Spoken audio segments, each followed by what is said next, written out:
ಲಕ್ಷ್ಮಣ, ಇದೇನು? ನೀನೇಕೆ ಅಳುತ್ತಿರುವೆ?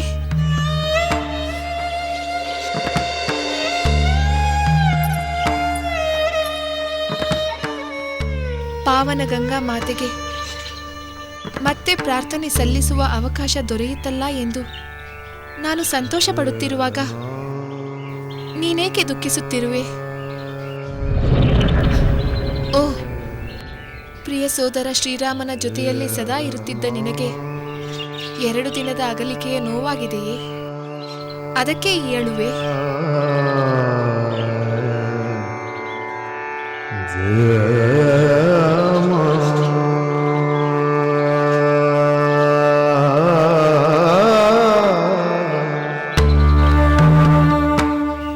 ಲಕ್ಷ್ಮಣ, ಶ್ರೀರಾಮ ನನ್ನ ಪ್ರಾಣಪ್ರಿಯ. ಒಂದು ಕ್ಷಣದ ಅಗಲಿಕೆಯನ್ನು ನಾನು ಸಹಿಸಲಾರೆ. ಆದರೆ ನಾನು ನಿನ್ನ ಹಾಗೆ ಶೋಕಿಸುತ್ತಿಲ್ಲ. ಸಮಾಧಾನ ಮಾಡಿಕೊ ಲಕ್ಷ್ಮಣ. ಮೊದಲು ಆಶ್ರಮವನ್ನು ಸೇರೋಣ. ನಾನು ತಂದ ವಸ್ತ್ರಾಭರಣಗಳನ್ನು ಉಡುಗೊರೆಯಾಗಿ ಕೊಟ್ಟು ಬಿಡುತ್ತೇನೆ.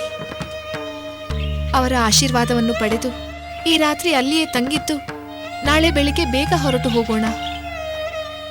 ನನಗೂ ನನ್ನ ಪತಿಯನ್ನು ಕಾಣಬೇಕೆಂದು ಆತುರವಾಗುತ್ತಿದೆ. ಆ ಕಾರಣವಲ್ಲ ಅತ್ತಿಗೆ, ನನ್ನ ದುಃಖದ ಕಾರಣವೇ ಬೇರೆ. ಪುರುಷೋತ್ತಮನಾದ ರಾಮನ ಸೋದರನಾದ ನಿನಗೆ ದುಃಖ ಪಡುವಂತ ಕಾರಣ ಯಾವುದಿದೆ ಲಕ್ಷ್ಮಣ? ಅತ್ತಿಗೆ, ಅತ್ಯಂತ ದಾರುಣವಾದ ಒಂದು ಕಾರ್ಯ ಮಾಡಲು ಮಹಾರಾಜನಾದ ಶ್ರೀರಾಮ ನನಗೆ ಆಜ್ಞೆ ಮಾಡಿದ್ದಾನೆ.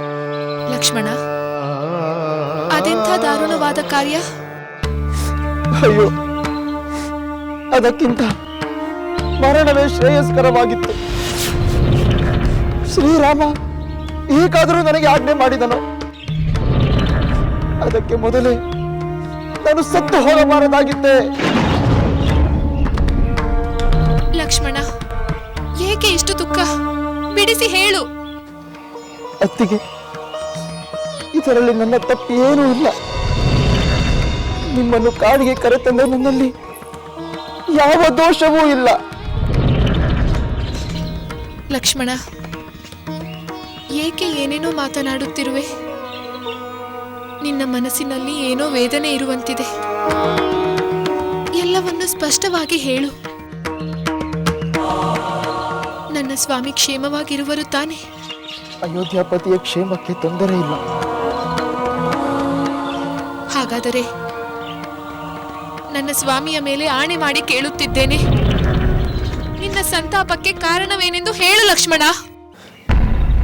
ಅತ್ತಿಗೆ, ನಿಮ್ಮ ಸಂಬಂಧವಾಗಿ ಒಂದು ಅಪವಾದದ ಮಾತನ್ನು ಕೇಳಿ ಬಹಳ ದುಃಖಿತನಾದ ರಾಮಚಂದ್ರ ನಿಮ್ಮನ್ನು ಕಾಡಿನಲ್ಲಿ ಬಿಟ್ಟು ಬರಲು ನನಗೆ ಆಜ್ಞಾಪಿಸಿದ.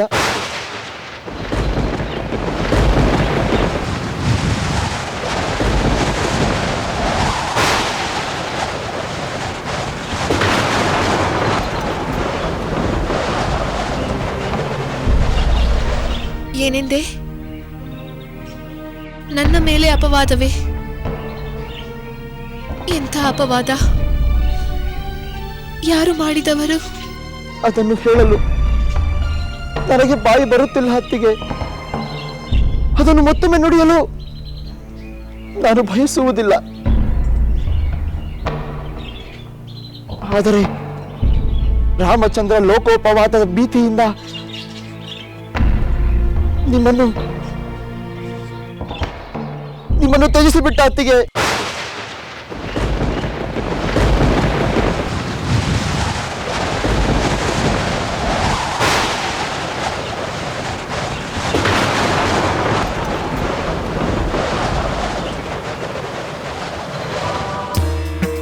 ಏನು?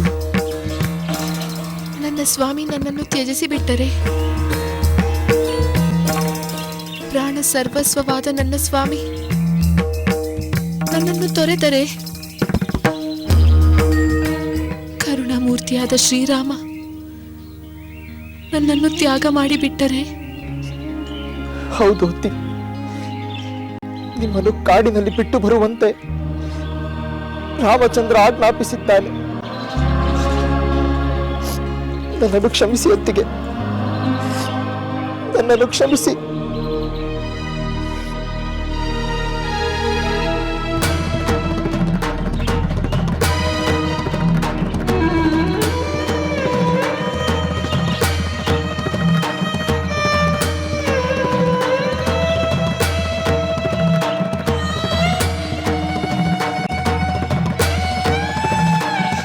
ಸ್ವಾಮಿ,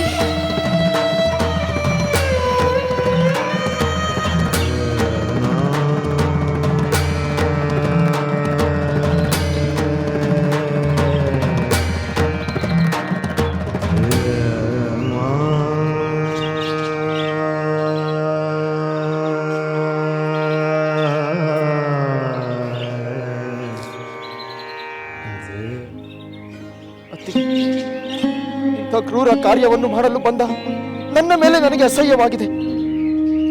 ಸಹೋದರ ಆಜ್ಞೆ ಮಾಡುವ ಮೊದಲು ನಾನು ಸತ್ತು ಹೋಗಬಾರದಿತ್ತೆ ಎಂದು 1000 ಸಲ ಅಂದುಕೊಂಡಿದ್ದೇನೆ. ಸಹೋದರನ ಇಂಥ ಕಠಿಣವಾದ ನಿರ್ಧಾರದಿಂದ ಹಿಂದೆ ಸರಿಯುವಂತೆ ಮಾಡಲು ಅಸಮರ್ಥನಾದ ನನ್ನ ಜನ್ಮಕ್ಕೆ ಧಿಕ್ಕಾರವಿರಲಿ.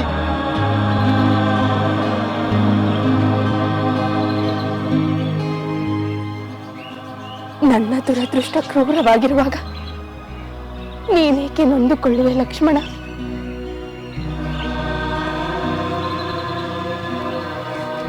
ಅತ್ತಿಗೆ, ಇಲ್ಲೇ ಸಮೀಪದಲ್ಲಿ ದಶರಥ ಮಹಾರಾಜರ ಪರಮ ಮಿತ್ರರಾದ ಮುನಿಶ್ರೇಷ್ಠರಾದ ವಾಲ್ಮೀಕಿ ಮಹರ್ಷಿಗಳ ಆಶ್ರಮವಿದೆ. ನೀವು ಅವರ ಆಶ್ರಯವನ್ನು ಸೇರಬೇಕು.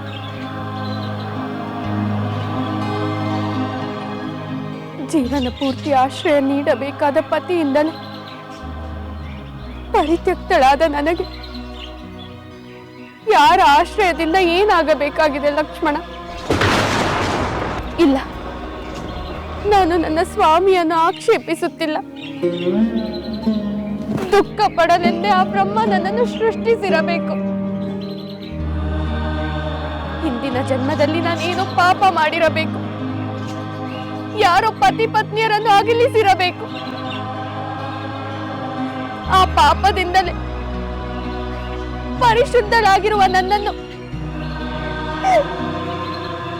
ನನ್ನ ಸ್ವಾಮಿ ತೊರೆದು ಬಿಟ್ಟಿದ್ದಾರೆ.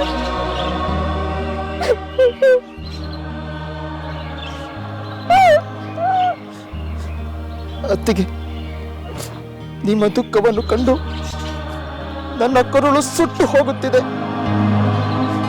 ನಿಮಗೆ ದುಃಖ ಪಡಬೇಡಿ ಎಂದು ಹೇಳಲು ಸಾಧ್ಯವಿಲ್ಲ. ಅಯ್ಯೋ ವಿಧಿಯೇ, ನಿನಗೆ ಕಣ್ಣಿಲ್ಲವೇ? ಕರುಣೆಯೇ ಇಲ್ಲವೇ?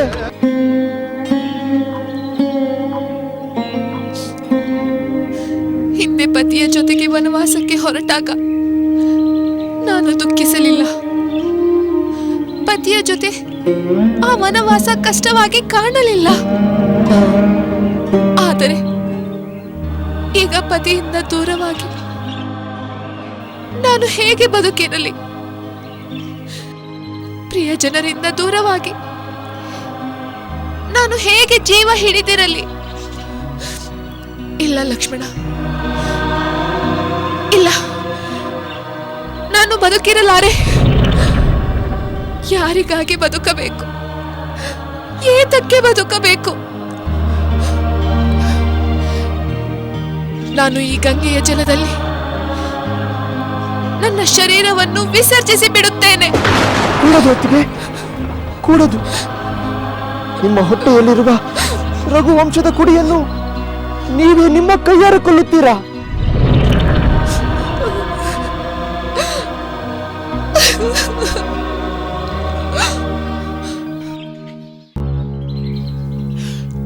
ಹೌದು ಲಕ್ಷ್ಮಣ, ಮರೆತೇ ಬಿಟ್ಟಿದ್ದೆ.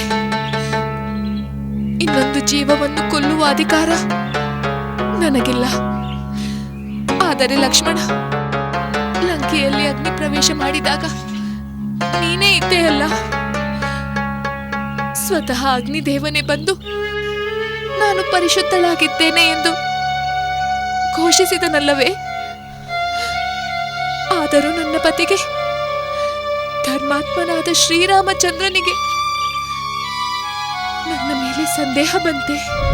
ಸಂದೇಹವಿಲ್ಲ ಅತ್ತಿಗೆ. ಸಹೋದರ ರಾಮಚಂದ್ರನಿಗೆ ನೀವು ಪವಿತ್ರರೆಂದು ಚೆನ್ನಾಗಿ ಗೊತ್ತು. ಆದರೆ ಅಜ್ಞಾನಿಯಾದ ಅಲ್ಪನೊಬ್ಬನ ಅಪವಾದದಿಂದ ಅತಿ ಸಂಕಟದಿಂದ ಇಂತಹ ನಿರ್ಧಾರ ಮಾಡಿಬಿಟ್ಟ. ನಾವೆಲ್ಲ ಸಹೋದರರು ಪರಿಪರಿಯಾಗಿ ಹೇಳಿದರೂ ಅವನ ನಿರ್ಧಾರ ಕದಲಲಿಲ್ಲ. ವಂಶದ ಕೀರ್ತಿಗಾಗಿ ಅವನು ಯಾರನ್ನು ಬೇಕಾದರೂ ಏನನ್ನು ಬೇಕಾದರೂ ತ್ಯಾಗ ಮಾಡುವುದಾಗಿ ಹೇಳಿದ.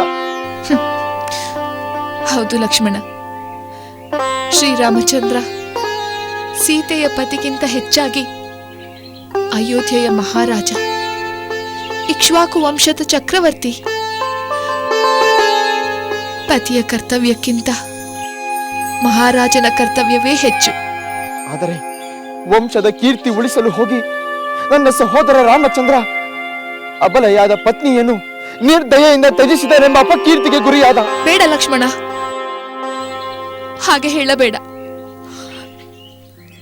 ನನ್ನ ಸ್ವಾಮಿ ಎಂದಿಗೂ ಅಪಕೀರ್ತಿಗೆ ಗುರಿಯಾಗಬಾರದು.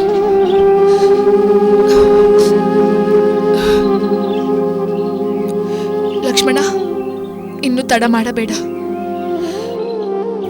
ತಮ್ಮ ಆಜ್ಞೆಯನ್ನು ಪಾಲಿಸಲು ತಡ ಮಾಡಿದೆ ಎಂದು ನಿನ್ನ ಸೋದರ ನಿನ್ನ ಮೇಲೆ ಕೋಪಿಸಿಕೊಳ್ಳಬಹುದು. ಹೊರಡು. ನನ್ನನ್ನು ಈ ಅರಣ್ಯದ ಪಾಲಿಗೆ ಒಪ್ಪಿಸಿ ಹೊರಟು ಹೋಗು. ಒಂದು ಮಾತು. ಹೇಳಿ ಅತ್ತಿಗೆ. ನನ್ನ ಪರವಾಗಿ ನೀನು ನನ್ನ ಸ್ವಾಮಿಗೆ ಮತ್ತು ಅತ್ತೆಯರಿಗೆ ಪ್ರಣಾಮಗಳನ್ನು ಸಲ್ಲಿಸು. ಈಗ ನಾನು ಹೇಳುವ ಮಾತುಗಳನ್ನು ನಾನು ಹೇಳಿದಂತೆಯೇ ನನ್ನ ಸ್ವಾಮಿಗೆ ಹೇಳು. ಸ್ವಾಮಿ, ನಾನು ಪರಿಶುದ್ಧಳೆಂದು ತಿಳಿದಿದ್ದರೂ ನನ್ನನ್ನು ತೊರೆದ ನಿಮ್ಮ ಮೇಲೆ ನನಗೆ ಬೇಸರವಿಲ್ಲ. ನಿಮ್ಮ ಕೀರ್ತಿಗೆ ಕಳಂಕ ಬಾರದಂತೆ ಕಾಪಾಡುವುದು ನನ್ನ ಕರ್ತವ್ಯವೂ ಹೌದು. ನೀವು ನಂಬಿದ ಧರ್ಮ ನಿಮ್ಮನ್ನು ಕಾಪಾಡಲಿ. ನಿಮ್ಮ ಕೀರ್ತಿಯ ಅಜರಾಮರವಾಗಲಿ. ನನ್ನ ಅಗಲಿಕೆಯ ದುಃಖವನ್ನು ಮರೆತು ಪ್ರಜಾಪಾಲನೆಯ ಕರ್ತವ್ಯವನ್ನು ನಿರ್ವಹಿಸಿ. ಈ ಹತಭಾಗಿನಿ ಸೀತೆಯ ಪ್ರಾಣ ಸದಾ ನಿಮ್ಮ ಪವಿತ್ರ ಪಾದಗಳಲ್ಲಿ ಇರುವಂತೆ ಅನುಗ್ರಹಿಸಿ. ಹೀಗೆಂದು ನಿನ್ನ ಸೋದರನಿಗೆ ಹೇಳು ಲಕ್ಷ್ಮಣ. ಹೇಳುತ್ತೇನೆ ಅತ್ತಿಗೆ. ತಡವಾಗುತ್ತದೆ. ಇನ್ನು ನೀನು ಹೊರಡು.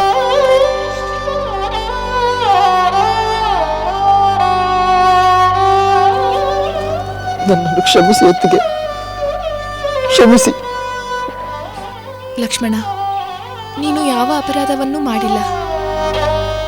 ಧರ್ಮಾತ್ಮನಾದ ನಿನ್ನ ಸೋದರನ ಆಜ್ಞೆಯನ್ನು ಪಾಲಿಸಿದೆ ಅಷ್ಟೇ. ನಿನಗೆ ಮಂಗಳವಾಗಲಿ. ನನ್ನ ಸೋದರಿಯರನ್ನು ಸಮಾಧಾನ ಮಾಡು.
ಸಹೋದರಿ ಊರ್ಮಿಳೆ, ಲಕ್ಷ್ಮಣನು ಗಂಗಾ ತೀರದಿಂದ ಹಿಂತಿರುಗಿ ಬಂದನೆ.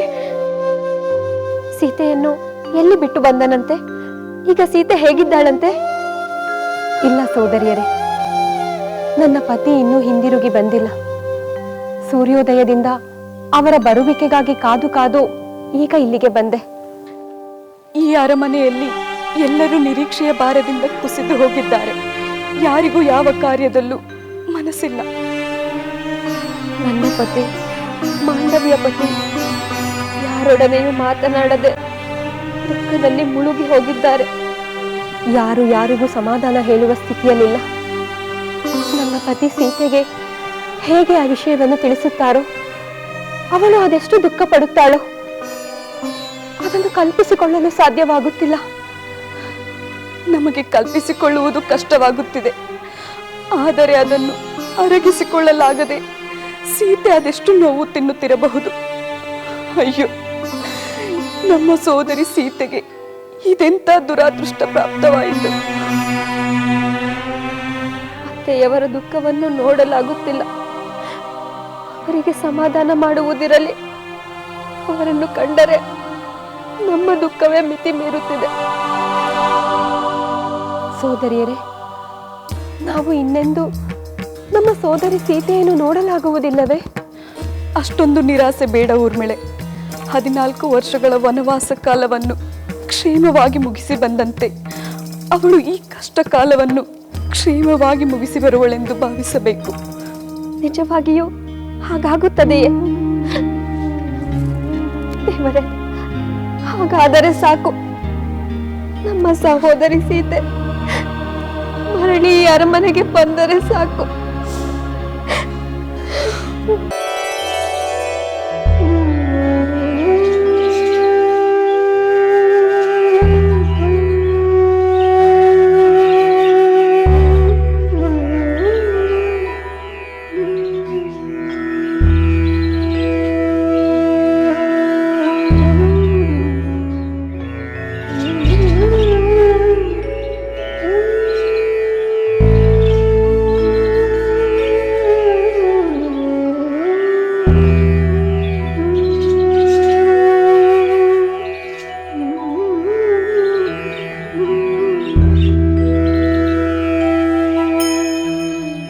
ಗುರುಗಳಿಗೆ ಪ್ರಣಾಮಗಳು.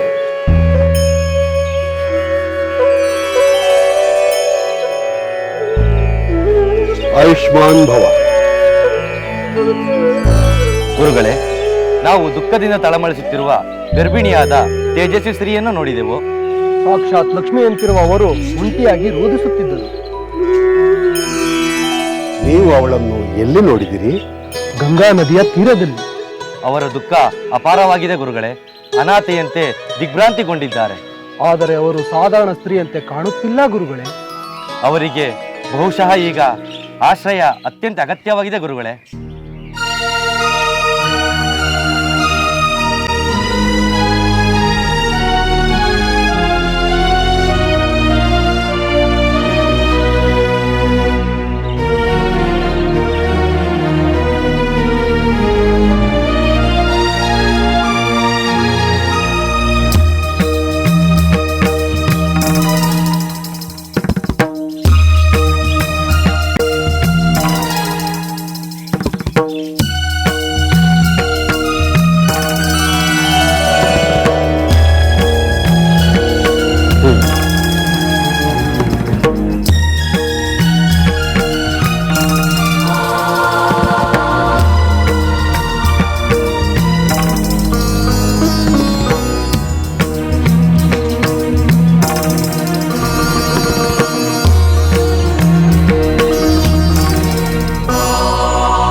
ಸಾಧ್ವಿ,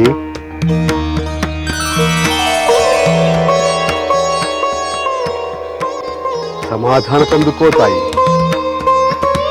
ನನ್ನನ್ನು ವಾಲ್ಮೀಕಿ ಎಂದು ಕರೆಯುತ್ತಾರೆ.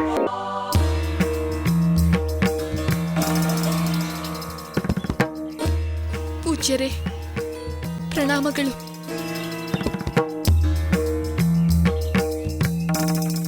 ಆ ದೈವದ ಕೃಪೆಯಿಂದಲೇ ನಿಮ್ಮ ದರ್ಶನವಾಯಿತು.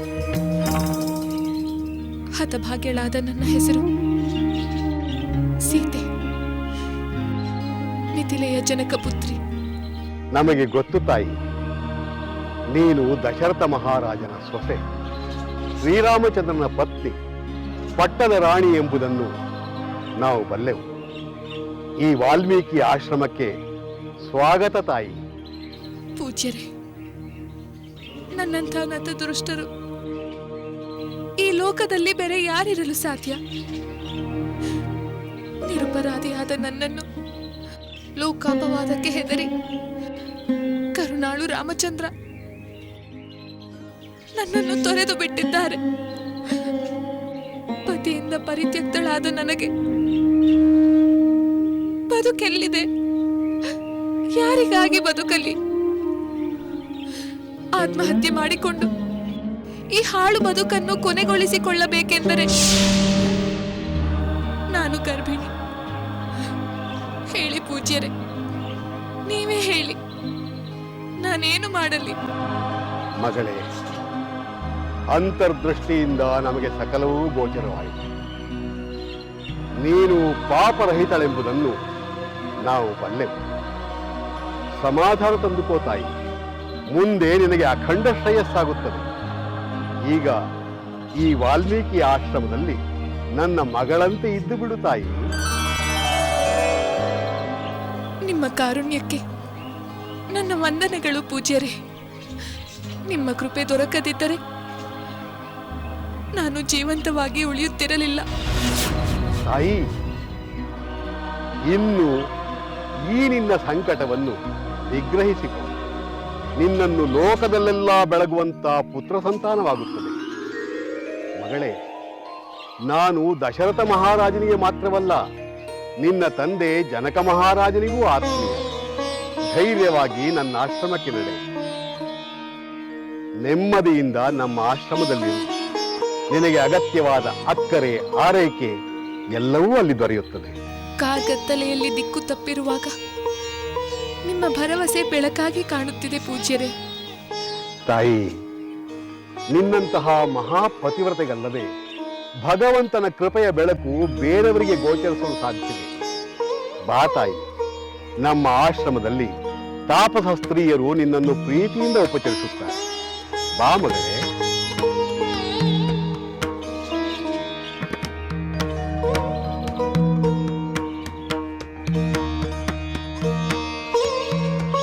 ಬಾ ಮಗಳೇ.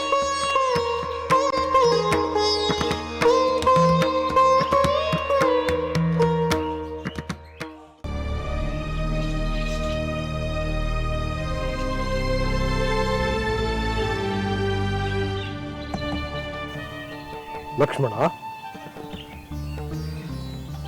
ಮತ್ತೆ ಇಷ್ಟು ಹೊತ್ತಿಗೆ ಯಾರಾದರೂ ಮಹರ್ಷಿಗಳು ನನ್ನ ಅತ್ತಿಗೆಯನ್ನು ಕಂಡು ಅವರ ಆಶ್ರಮಕ್ಕೆ ಕರೆದುಕೊಂಡು ಹೋಗಿರುತ್ತಾರಲ್ಲವೇ? ಸಂದೇಹವೇಕೆ ಲಕ್ಷ್ಮಣ? ನಿನ್ನ ಅನಿಸಿಕೆಯು ಖಂಡಿತ ನಿಜವಾಗುತ್ತದೆ. ಮಹಾರಾಜರ ಸಂಕಲ್ಪವು ಅದೇ ಆಗಿತ್ತಲ್ಲವೇ? ಏನೆಂದಿರಿಯ ಮಾತ್ಯರೆ? ಮಹಾತ್ಮರ ಸಂಕಲ್ಪವೇ? ಹಾಗೆಂದರೇನು? ಇದು ಮಹಾರಾಜರ ಸಂಕಲ್ಪವೇ? ರಾಘವ ಹೀಗೆ ತನಗೂ ದುಃಖ ತಂದುಕೊಂಡು ಅತ್ತಿಗೆಗೂ ಇಂತಹ ದಾರುಣ ದುಃಖ ಉಂಟು ಮಾಡಲು ಸಂಕಲ್ಪ ಮಾಡಿದ್ದಾನೆ. ನನಗೆ ಹಾಗೇ ಅನಿಸುತ್ತದೆ. ಅಮಾತ್ಯರೆ, ಪತಿವ್ರತಳಾದ ಪತ್ನಿಯನ್ನು ತೊರೆಯಲು ದೈವ ಸಂಕಲ್ಪವೆಂದೇ ನನ್ನ ಭಾವನೆ. ದೈವ ಸಂಕಲ್ಪದೆದುರು ಉಳಿದವರು ನಿಸ್ಸಹಾಯಕರಾಗುತ್ತಾರಲ್ಲವೇ? ದೇವ, ದಾನವ, ಯಕ್ಷ, ಗಂಧರ್ವರನ್ನೆಲ್ಲ ಧೂಳಿಪಟ ಮಾಡಬಲ್ಲ ರಾಮಚಂದ್ರನಂತವನು ದೈವಕ್ಕೆ ಅಧೀರನಾಗಿರುವನಲ್ಲವೇ? ಇಲ್ಲವೆಂದವರು ಯಾರು? ಸುಮಂತ್ರ, ಅಂದು ದೈವ ಸಂಕಲ್ಪದಂತೆಯೇ ನನ್ನ ಸಹೋದರ ತನ್ನ ಪತ್ನಿಯೊಂದಿಗೆ ದುಸ್ಸಹವಾದ ವನವಾಸಕ್ಕೆ ಹೋದ. ಇಂದು ಅದೇ ದೈವ ಸಂಕಲ್ಪದಂತೆಯೇ ನನ್ನ ಅತ್ತಿಗೆಯನ್ನು ಅರಣ್ಯಕ್ಕೆ ಕಳಿಸಿದ. ಆದರೂ ಇದು ನಿರ್ದಯ ಕಾರ್ಯವೆಂದೇ ನನ್ನ ಭಾವನೆ. ಅದು ಅನಿವಾರ್ಯವಾಗಿತ್ತು ಲಕ್ಷ್ಮಣ. ಎಂತಹ ಅನಿವಾರ್ಯ ಸುಮಂತ್ರರೇ? ಯಾವನೋ ಒಬ್ಬ ಅನ್ಯಾಯದ ಮಾತನಾಡಿದನೆಂದು ಕೈ ಹಿಡಿದ ಪತ್ನಿಯನ್ನೇ ಕಾಡು ಪಾಲು ಮಾಡಿ ರಾಘವ ಎಂತಹ ಧರ್ಮ ಪಾಲನೆ ಮಾಡಿದಂತಾಯಿತು. ಶಾಂತನಾಗು ಲಕ್ಷ್ಮಣ. ಇದು ಹೀಗೆಯೇ ಆಗುತ್ತದೆಂದು ಬಹಳ ಹಿಂದೆಯೇ ತಿಳಿದಿತ್ತು. ನಿಮ್ಮ ತಂದೆಯವರಾದ ದಶರಥ ಮಹಾರಾಜರು ಇದಕ್ಕೆ ಸಂಬಂಧಿಸಿದ ಮಾತುಗಳನ್ನು ಕೇಳಿದ್ದರು. ನಮ್ಮ ತಂದೆಯವರಿಗೆ ಯಾರು ಏನು ಹೇಳಿದರು ಅಮಾತ್ಯರೇ?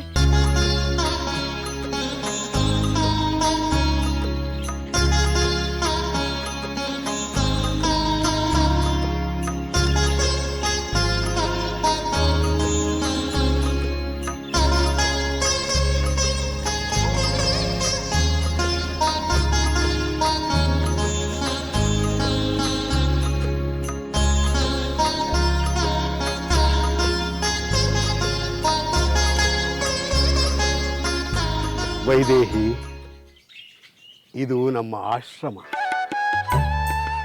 ಇಲ್ಲಿ ನೀನು ನಿರ್ಭಯವಾಗಿ ನಿಶ್ಚಿಂತೆಯಿಂದ ಇರಬಹುದು.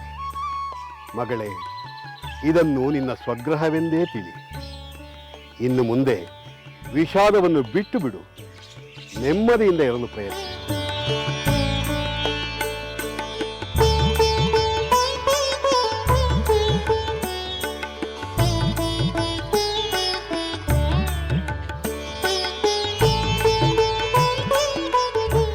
ಬಂಧುಗಳೇ,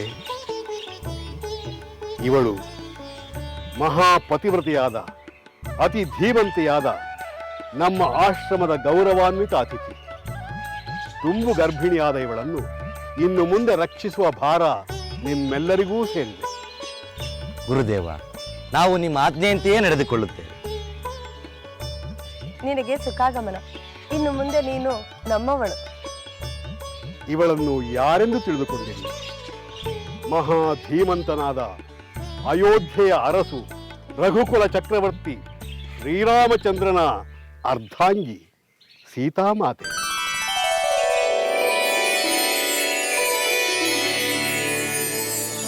ಪಾಪರಹಿತಳಾದ ಇವಳನ್ನು ಸಂದರ್ಭದ ಸುಳಿಗೆ ಸಿಲುಕಿ ಶ್ರೀರಾಮಚಂದ್ರ ತ್ಯಜಿಸಿದ್ದಾನೆ. ಚಕ್ರವರ್ತಿಯ ಪತ್ನಿಯಾದ ಈಕೆಯನ್ನು ಆದರ ಗೌರವದಿಂದ ನೋಡಿಕೊಳ್ಳಿ. ಇದು ನಿಮ್ಮೆಲ್ಲರ ಕರ್ತವ್ಯವಾಗಿದೆ. ಹಾಗೆ ಆಗಲಿ ಗುರುವರ್ಯ, ಅದು ನಮ್ಮ ಭಾಗ್ಯ. ಈಕೆಯನ್ನು ಗೌರವ ಮತ್ತು ಅಕ್ಕರೆಯಿಂದ ನಾವು ನೋಡಿಕೊಳ್ಳುತ್ತೇವೆ. ಇಲ್ಲಿ ಅರಮನೆಯಂತೆ ಎಲ್ಲ ಅನುಕೂಲತೆಗಳು ಇಲ್ಲದೆ ಇದ್ದರೂ ಈಕೆಗೆ ಯಾವ ತೊಂದರೆಯೂ ಬಾರದಂತೆ ನಾವೆಲ್ಲರೂ ನೋಡಿಕೊಳ್ಳುತ್ತೇವೆ. ಹೇಳಿದೆಯಾ ಸೀತಾಮಾತೆ? ನಮ್ಮ ಆಶ್ರಮದಲ್ಲಿ ನಿಮ್ಮ ಅರಮನೆಯಲ್ಲಿದ್ದಂತೆ ವಸ್ತು ಸಂಗ್ರಹ ಇಲ್ಲದೆ ಇರಬಹುದು. ಆದರೆ ಆದರಕ್ಕಾಗಲಿ, ಆತಿಥ್ಯಕ್ಕಾಗಲಿ, ಅಕ್ಕರೆಗಾಗಲಿ ಇಲ್ಲಿ ಯಾವ ಕೊರತೆಯೂ ಇಲ್ಲ. ಎಲ್ಲವೂ ನಿನಗೆ ಲಭಿಸುತ್ತದೆ. ಪೂಜ್ಯರೇ, ನಿಮ್ಮ ಕರುಣೆಗೆ ನಾನು ಕೃತಜ್ಞಳಾಗಿದ್ದೇನೆ. ನಾನೀಗ ಮಹಾರಾಣಿಯಲ್ಲ, ಅಬಲೆಯಾದ ಒಂದು ಹೆಣ್ಣು. ಯಾವ ಸುಖ ಭೋಗಗಳ ಮೇಲೆ ಆಸೆ ಇಲ್ಲ. ಆಶ್ರಮದವರ ಜೊತೆಗೆ ಇಲ್ಲಿನ ಜೀವನ ಕ್ರಮದಂತೆಯೇ ನಡೆದುಕೊಳ್ಳುತ್ತೇನೆ. ಸೀತಾಮಾತೆ, 14 ವರ್ಷ ವನವಾಸಗಳನ್ನು ಅನುಭವಿಸಿದ ನಿನಗೆ ನಮ್ಮ ಆಶ್ರಮ ಜೀವನ ಕಷ್ಟವೆನಿಸಲಾರದು. ಆದರೆ ಸಂದರ್ಭಕ್ಕೆ ಸರಿಯಾಗಿ ಸ್ವಲ್ಪ ಸಹಿಷ್ಣುತೆಯನ್ನು ಕಲಿಯಬೇಕು ಮಗಳೇ. ಇವಳನ್ನು ಒಳಗೆ ಕರೆದುಕೊಂಡು ಹೋಗಿ. ಹಾಗೆಯೇ ನಮ್ಮ ಆಶ್ರಮದ ಯಾವುದಾದ್ರೂ ಒಂದು ಕುಟೀರವನ್ನು ತೆರವು ಮಾಡಿಕೊಡಿ. ಹಾಗೆ ಆಗಲಿ ಗುರುವರ್ಯ.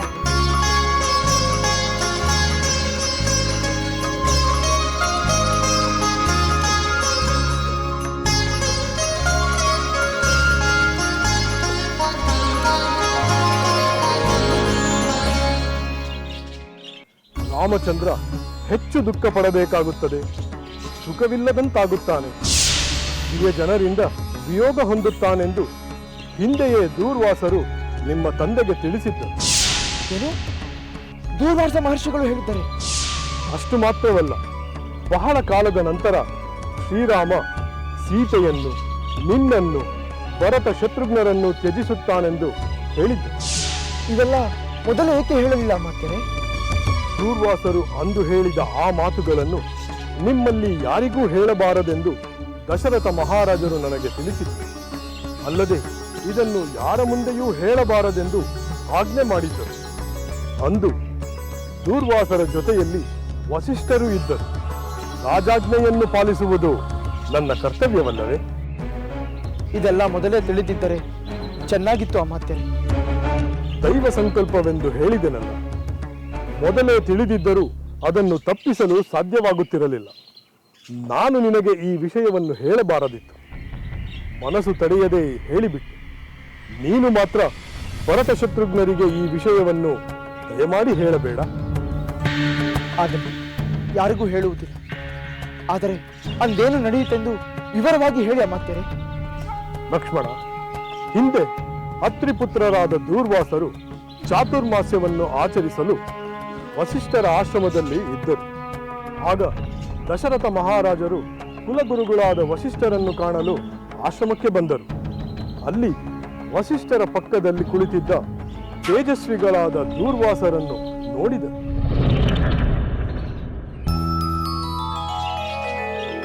ಮುನಿಶ್ರೇಷ್ಠರಿಗೆ ಪ್ರಣಾಮಗಳು. ಮುನಿವರಿಯರೇ, ನನ್ನ ವಂಶ ಎಲ್ಲಿಯವರೆಗೂ ಮುಂದುವರಿಯುತ್ತದೆ? ನನ್ನ ಜ್ಯೇಷ್ಠ ಪುತ್ರ ರಾಮಚಂದ್ರನ ಆಯುಷ್ಯವೇನು? ಭರತ, ಲಕ್ಷ್ಮಣ, ಶತ್ರುಘ್ನರ ಆಯು ಪ್ರಮಾಣವೇನು? ನನ್ನ ಜ್ಯೇಷ್ಠ ಪುತ್ರ ರಾಮಚಂದ್ರನಿಗೆ ಜನಿಸುವ ಪುತ್ರರ ಆಯುಷ್ಯವೇನು ಎಂಬುದನ್ನು ದಯಮಾಡಿ ತಿಳಿಸಬೇಕು. ದಶರಥ ಮಹಾರಾಜ, ನಿನಗೆ ಬೇಕಾದ ವಿಷಯ ತಿಳಿಸಬೇಕಾದ್ರೆ ಹಿಂದಿನ ಘಟನೆಗಳನ್ನು ನೆನಪು ಮಾಡಿಕೊಳ್ಳಬೇಕು. ಹಿಂದೆ ದೇವದಾನವರಿಗೆ ಯುದ್ಧವಾಯಿತು. ದೈತ್ಯರು ದೇವತೆಗಳ ಪೀಡೆಗೆ ಒಳಗಾದರು. ಅವರು ಭೃಗು ಮಹರ್ಷಿಗಳ ಪತ್ನಿಯಲ್ಲಿ ಶರಣು ಹೋದರು. ಆಕೆ ದೈತ್ಯರಿಗೆ ಅಭಯ ನೀಡಿದಳು. ಅದನ್ನು ತಿಳಿದು ಕುಪಿತನಾದ ಮಹಾವಿಷ್ಣು ತನ್ನ ಹರಿತವಾದ ಚಕ್ರದಿಂದ ಭೃಗು ಪತ್ನಿಯ ಕೊರಳನ್ನು ಹಾರಿಸಿಬಿಟ್ಟ. ಅದನ್ನು ಕಂಡು ಕೋಪಗೊಂಡ ಭೃಗು ವಧೆಗೆ ಅನರ್ಹರಾದ ತನ್ನ ಪತ್ನಿಯನ್ನು ಕ್ರೋಧದಿಂದ ಕೊಂದೆ ಎಂಬ ಕಾರಣದಿಂದ ನೀನು ಮನುಷ್ಯ ಲೋಕದಲ್ಲಿ ಜನ್ಮ ತಾಳು, ಹಲವಾರು ವರ್ಷಗಳವರೆಗೆ ಪತ್ನಿ ವಿಯೋಗದ ದುಃಖವನ್ನು ಅನುಭವಿಸು ಎಂದು ಶಾಪ ಕೊಟ್ಟ. ಮಹಾವಿಷ್ಣುವಿಗೆ ಶಾಪವೇ? ಹೌದು ಮಹಾರಾಜ.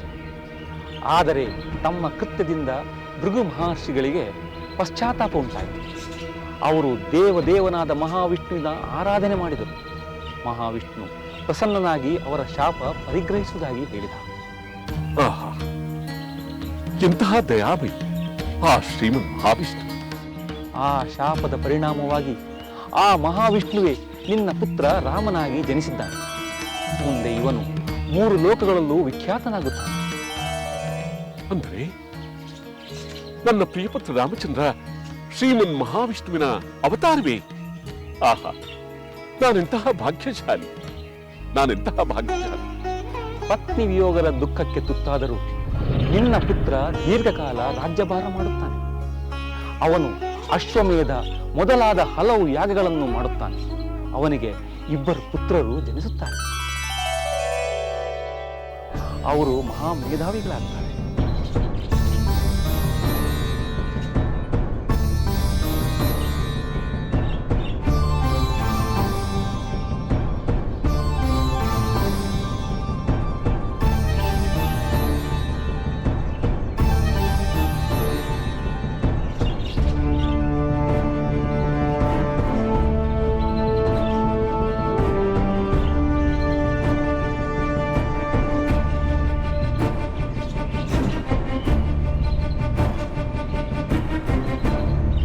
ಇದು ನಡೆದ ವಿಷಯ.